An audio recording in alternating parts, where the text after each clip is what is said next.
What's up guys, and welcome back to another episode of Club and Country. This is episode number 58, and we start today's stuff with the January transfer window opening, where as you can see, Lewis Collins has left, and we now have one Newport County original standing. The last man standing, Aaron Lewis. Yep, Collins goes in this January window. That means our budget now is around 2.5 mil to 2.75 based on wage budget alteration. I'd say it's more likely to be around 2.5 mil. So yeah, not much to work with in this January window. And to be totally honest here, I don't really think we'll do anything. On the back of our win over Wolves, right now, we are currently just in the top 4. And I say just in because, you know, as we know, we're chasing Liverpool, but it feels like we're chasing a shadow. Liverpool have been head and shoulders above everyone in this Premier League season. And to be honest, I haven't even been thinking about being a title race this year. I haven't even thought there's a potential we can catch Jurgen Klopp's Reds and win the Premier League. In our first season in a top flight, I've never done that before. It would be an incredible first achievement ever. But it's not going to happen. We are several points off. The only thing that matters to me now, and we've been talking about it recently, is can we stay in the top 4. I definitely think we've got a great chance. You see our fixtures here for January. We have got Liverpool at the end of the month at home, plus Arsenal as well. Nottingham Forest away at the City Ground, Crystal Palace at Selhurst Park, and also Everton as well. Plus the FA Cup third round is against Blackpool as well. I definitely feel as though, because of the run we've been on and the incredible run we've been on after the first few games of the season where we only had 1 win in 6, since then it's been fantastic with maybe a little hiccup along the way. You know, we have got a golden chance of finishing in a European place. And I do believe that 7th now, at the start of the season, had you offered me Europa Conference League football, I would have bitten your hand off. But now, that's the minimum objective for me now. Yeah, I'm going to be honest about it, man. We're halfway through the season, and to me, 7th is going to be the bare minimum from here on out. I'm being very, very ambitious, but why wouldn't I be? We've been in brilliant form since match day 6. And there's no reason why we can't be a top 7 team. The real question is, can we be a top 4 team and stay in the top 4? Well, heading into this game, Crystal Palace away, Selhurst Park. We fell behind very early on, but I keep on talking about it. At the moment, how are we winning our games? Well, it's high-powered offense. We are the league's highest scorers right now. That man is the league's highest scorer, Ravi Matondo, leading the way in the race for the Golden Boot. And we know the reason why. 25 minutes in, it's on full display. Go on, Ravi. Off you go, son. Off you go, son. Off you go, son. Loses the ball, wins it back. Keep on going, mate. Matondo is just lightning quick. And he ends up bagging the assist for our first goal from running inside his own penalty area, momentarily losing it to Ferguson, but getting it straight back, cutting it across, and Dan James makes it 1-0. This dude is unreal, and there's a chance this year he could win the Golden Boot. He's leading the way. But there's also a chance as well that he could get the magic Ivan Toney 40. I've got a golden chance with Ravi Matondo this year. With the way we're playing, there's no reason he can't do it. When he sets up our first goal, makes it 1-0, and then right before the break, a chance to make it 2. Ramsey takes aim, and oh, yeah, baby, you love to see it. Aaron Ramsey signing a 2-year deal. However, as we know, he's going to retire at the end of the season, which I'm totally fine with. His stats are declining quite quickly. He's in his mid-30s. Ramsey's here for the year, but he's been a brilliant pickup for Newport County. Whenever he has played, he's played really, really well. He's got that European winner's experience, and that is a beauty. Bent in from range from our number 8, and we flipped the script right before the break to lead even at Selhurst Park. So yeah, from a goal down to 2-1 up, and definitely deserved it as well, because whilst at the moment I'm not doing a great job defensively, I haven't done a great job defensively all season long. What I can do is score goals in a variety of ways. And I couldn't wait for you to see that one. He's a distance specialist. I've talked about it.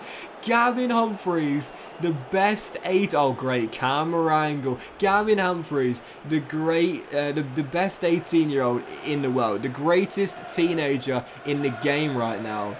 But he's just turned 19 now, I do believe. And you'll see his stats, I believe, in today's episode or the next one. Humphreys, man. I talked about my challenge, my secondary challenge in this save. You know that the 2 main challenges are to make Newport County the best team in the world and Wales the strongest nation in the world. But my secondary challenge in this save right now is get Gavin Humphreys, so 90 overall, before his 20th birthday. I've never done that before with an academy graduate. But Gavin Humphreys has the chance. He scores an absolute beauty from range, makes it 3-1. Lloyd makes it 4-1. And whilst Crystal Palace will get a late goal back, I love this. Look at the celebration here.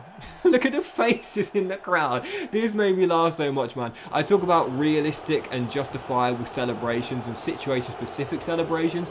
Imagine going to the crowd, celebrating a goal wildly when you're still down by 2 and it's basically full time. Yeah, the Palace fans in no mood to celebrate that goal there. We get the win, 4-2 the final score.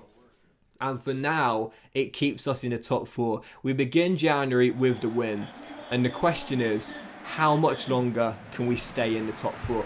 How much longer can we keep the chasing pack at bay? Because at the moment, Liverpool, they're not dropping points. This is a title for Liverpool to lose. But as for the teams outside the top 4, it's incredibly congested. There are several teams knocking on the door of a Champions League place. We're in there for now, but all we know is that a couple bad results on the spin and we'll be out of it. So following game, Everton, one of those teams aiming to get back in the European place right now, in 10th place heading into the game. They had the first chance, smacking one off the crossbar, and then 11 minutes in, Ruben Colwill getting a rare start these days, firing wide as it was still 0-0. And half an hour in, a very balanced first half an hour. The Toffees have played slightly better. They had a chance to get in front and they'd do so as well. Rafinha rolls it across and João Pedro smashes it in, top bins, and makes it 1-0.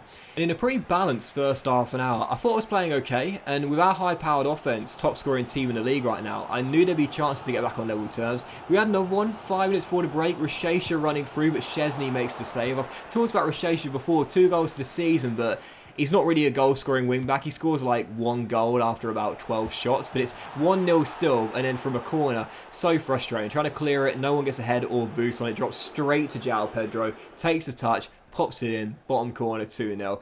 It was a really frustrating game, this one, because it came a few days after our win in midweek against Crystal Palace. We had tired legs. I had to rotate quite a few players, but I was still playing really well. I was doing alright, and 50 minutes in there, another great save by Szczesny, kept it at 2-0, and then on stroke of the hour mark here, to be fair, just gifting Everton a golden chance. Gomez finds João Pedro, and I'll tell you what, this guy in this game was just living rent-free in my penalty area. I could not keep him out of it. Everton's Francis Jeffers, their new Francis Jeffers, João Pedro, the fox in the box, makes it 3-0. And literally in this game, like I said, he was getting everything he wanted in this one. It was always in and around my penalty area, 6 yard or 12 yard spot, sorry. Couldn't stop him, and he literally just tore me apart in this game. Lived rent-free in my penalty area, scored all 4 of his goals from inside the 18-yard box. Newport County 0, Everton 4. And again, it's just such a frustrating game because I didn't really play that badly. You know, in stoppage time, still down by 4. And I was still searching for a consolation goal. Aaron Lewis rolls through Rabbi Matondo down the left-hand side, cuts to the cross, and there is Gavin Humphreys to smack it in. And I finally got a goal that I thoroughly deserved. And obviously, this is a streamlined series, so I don't show the stats. But if you would have seen it at full time, we played just as good as Everton. Our XG was basically the same, yet we lost 4-1.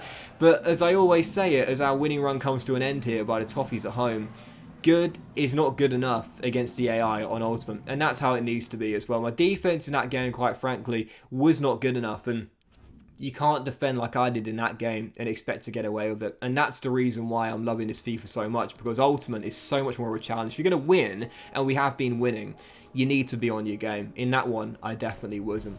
Still, 4-0 defeat, as you could see. We had a bid from Union Berlin for Terry Taylor. This guy has had more interest in him than someone who's really interesting.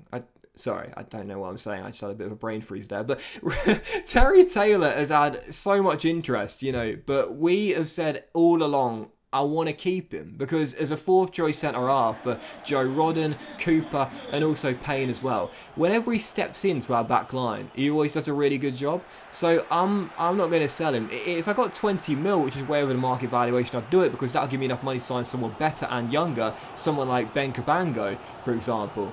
But otherwise, there's no point. Sell him for 12 mil, and we wouldn't have enough money to bring in a better replacement, and we'd also lose a good 4th choice centre-half for cover if any of our centre-halves got injured, which is always a possibility. So yeah, to me, keeping the player is more important than the money. We might have just got thrashed by Everton there in a 4-1 loss, but at the end of the day, we're still chasing a Champions League place. Selling a squad player who's very, very valuable is not the right thing to do. I talk about in C&C all the time. When you've got a high overall or high potential player for a nation where there's not that many, the ones you do have, you've got to keep hold of, regardless of the cash. That's why at the start of the season, when Real Madrid put in a bid for Rabi Matondo of just under 100 mil, when I talked about it, it could have been 500 million, but I still would have said no because he's the best Welsh player in the game. He's literally indispensable.